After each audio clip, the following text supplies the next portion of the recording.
This is the GWM Tank 500, and this Chinese-built four-wheel drive is a big deal for Australia because it's the first petrol hybrid 7-seater four-wheel drive wagon on offer here. It's got a dual-range transfer case, it's got a rear diff lock, and it is packed full of features, and all for under $75,000. It has plenty of off-road touring potential on paper at least, but how does it actually perform off-road? Well, that's what we're here to find out, so stick around.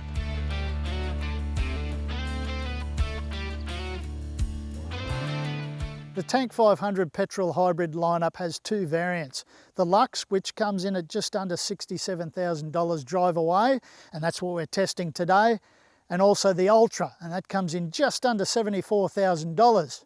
Standard features on board this Luxe variant include the 14.6-inch multimedia touchscreen, and that has wired and wireless Apple CarPlay and Android Auto.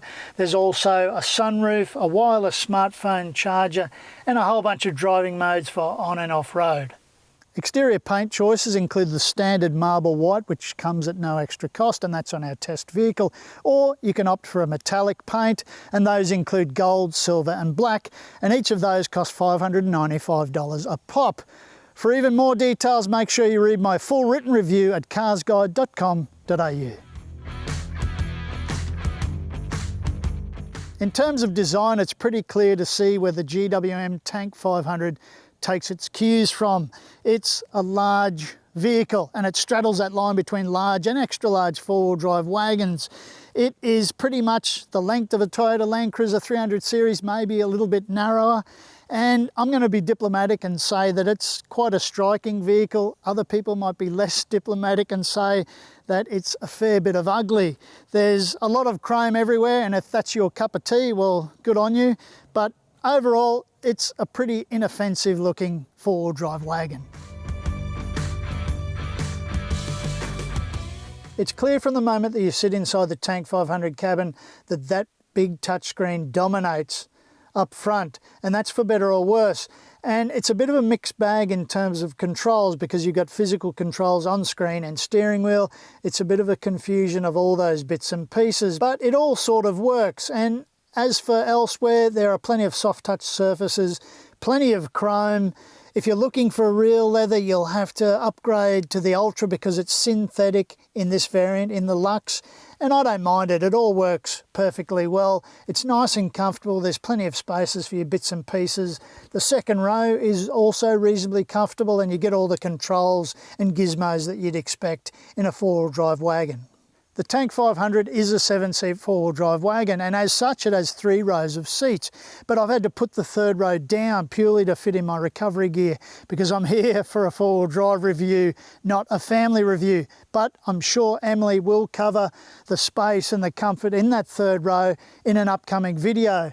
There's not a lot going on at the back here. You do have a little bit of room. It's reasonable enough. There are some tie-down points and there is a cargo slide just to make sure people can't look through the windows and see what you've got in the back here. I've been able to fit my recovery kit, my Max Tracks, a first aid kit and an air compressor. So all in all, it's a tidy little space.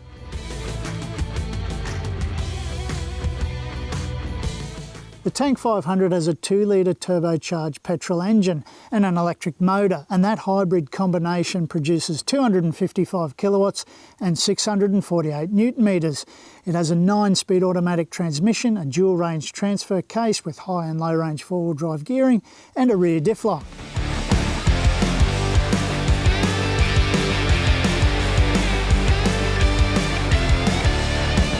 On road, the Tank 500 is actually quite nice. The ride and handling, it's a little bit firm and it's a little bit jittery on irregular surfaces. And I'm talking about sort of rough backcountry roads, that sort of thing. But it's okay otherwise. It's reasonably quiet and it's refined and it's comfortable without being too plush. But what is a bit of a niggle in the Tank 500 is its suite of driver assist tech. It can be really intrusive on road. I drive a lot of country roads and they don't have markings at the side or a centre line, and the Tank 500 wouldn't stop whinging at me or jerking the steering wheel to get me back into what it thought was the correct driving line on those country roads.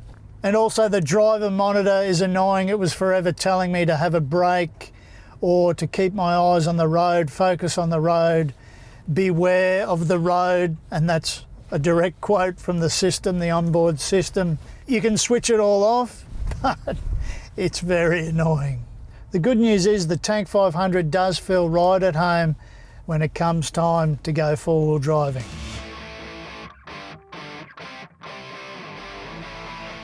On paper, the Tank 500 looks like it'd be an off-road beast. You've got a rear diff lock, you've got a Borg Warner dual range transfer case, and you've got a whole bunch of off-road driving modes. And the good news is, well, that's mostly borne out in the real world. It's quite a capable four-wheel drive. There are a few issues here and there, but overall it is pretty decent in the rough stuff.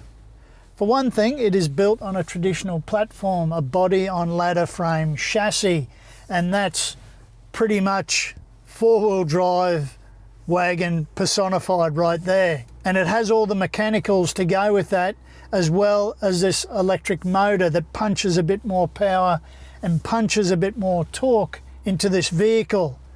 So you've got the 2-litre turbocharged petrol engine and that electric motor, and they work rather well in combination. Now you're going to hear a lot of beeps and whistles and things warning me, and that's one of the downsides of this vehicle, and that applies to when you're driving it on road as well, is that the driver assist tech is really quite intrusive. It may be effective pretty much all of the time. It really is quite intrusive and too preemptive in my mind, because all of that driver assist tech actually takes a bit of the onus off of the driver. It's there for safety, but sometimes it can be a bit counterintuitive, especially when you're low range four-wheel driving.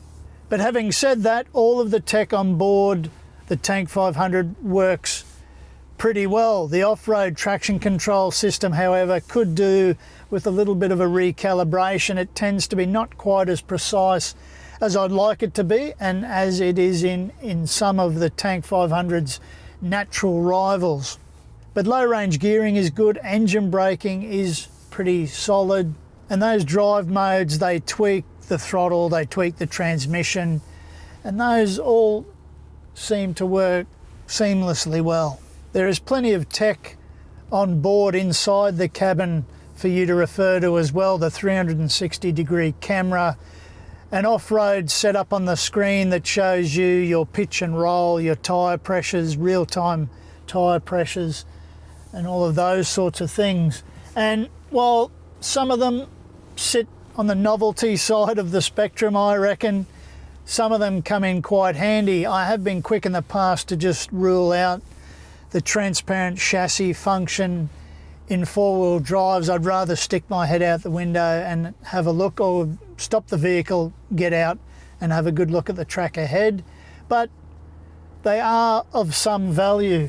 But you don't want to have to rely on all of that tech. You still want to have a real-time, real-world view of the track ahead and to the sides. And the Tank 500 offers plenty of visibility in that respect. You can see all sides of the vehicle and quite far ahead as it turns out. But again, that transparent chassis function does come in handy when things get a little bit trickier.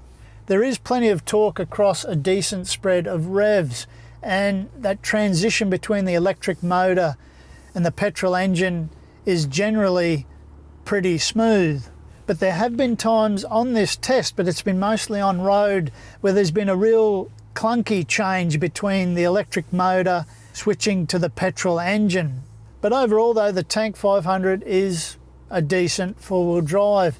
There are a few trade-offs though. The side steps, I reckon, are ground magnets, although I have managed to avoid grinding them on any rocks. The tyres aren't the best. They are on-road SUV tyres made for reduced noise and that sort of thing, but on sealed surfaces they aren't off-road tyres. But that's an easy change. You just get yourself a decent set of all-terrain tyres and switch those in, and away you go. If you're planning to use the Tank 500 as your tow vehicle of choice, then it's handy to know that unbraked towing capacity is 750 kilograms and brake towing capacity is 3,000 kilograms. Official fuel consumption is listed as 8.5 litres per 100 kilometres, and that's on a combined cycle. On this test I recorded from pump to pump 12.8 litres per 100 kilometres, but that's not too bad considering I did a lot of low range four-wheel driving. Still, the Tank 500 has an 80 litre fuel tank, and going by that on-test figure, you could reasonably expect a driving range of about 625 kilometres out of a full tank.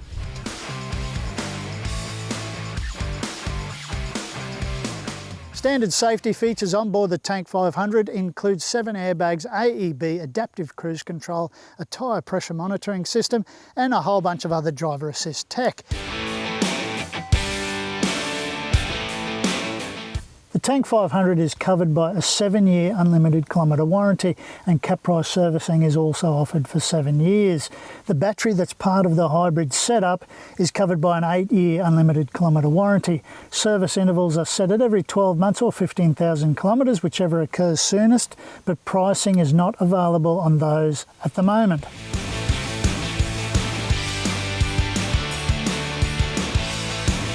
The Tank 500 is an impressive four-wheel drive wagon.